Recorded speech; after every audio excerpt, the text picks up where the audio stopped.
আলাইকুম, কেমন আছেন সবাই? ইউএস সফটওয়্যার ইনস্টিটিউটের পক্ষ থেকে সবাইকে স্বাগতম। আমি সোহাগ হোসেন। আজকে আমরা দেখব কিভাবে ব্যাকগ্রাউন্ড ইরেজার টুল ব্যবহার করে সহজে একটা ইমেজের ব্যাকগ্রাউন্ডকে রিমুভ করতে পারি। চলুন শুরু করা যাক। আমি প্রথমে ফটোশপে চলে যাচ্ছি। ফাইল থেকে ওপেন করছি একটা ফাইল। আসি ব্যাকগ্রাউন্ড ইরেজার টুল। একটা সলিড ব্যাকগ্রাউন্ডের ইমেজ যেগুলো আছে, এই টুলসটা সাধারণত সলিড ব্যাকগ্রাউন্ডের ইমেজের উপর ভালো কাজ করে।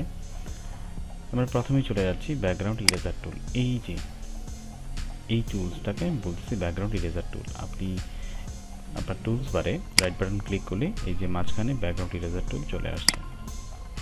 ব্যাকগ্রাউন্ড ইরেজার টুল সাধারণত ব্যাকগ্রাউন্ডকে রিমুভ করার জন্য ব্যবহৃত হয়। আসেন আমরা একটু দেখি। ইমেজকে শুরু করার আগে কন্ট্রোল জে দিয়ে একটা ডুপ্লিকেট লেয়ার নিয়ে নিব। নেওয়ার পর আমরা নতুন একটা লেয়ার নিব। কীভাবে নতুন লেয়ার নেওয়া যায়, এই যে প্লাস আইকনটা, আমি প্লাস আইকনটাতে একটা ক্লিক করছি, একটা নতুন লেয়ার ক্রিয়েট হয়েছে।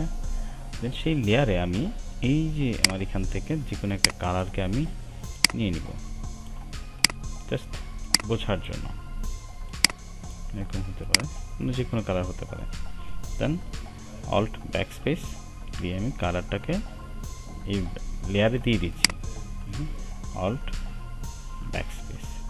ওকে, আমি সবার উপরের লেয়ার আইটা অন করে নিচ্ছি।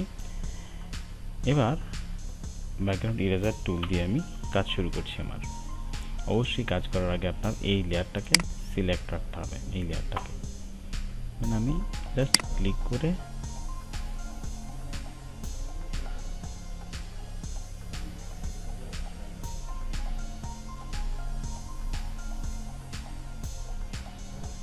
জাস্ট ব্রাশ করে যাচ্ছি। খুব সহজেই আপনার ব্যাকগ্রাউন্ডটা রিমুভ হয়ে যাচ্ছে। খেয়াল করুন, আমার সহজেই আমার ব্যাকগ্রাউন্ড ট্রান্সপারেন্ট হয়ে গেছে।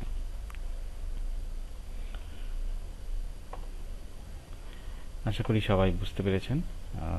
আমাদের এই ভিডিও যদি ভালো লাগে অবশ্যই লাইক, কমেন্ট এবং শেয়ার করতে ভুলবেন না। আসসালামু আলাইকুম।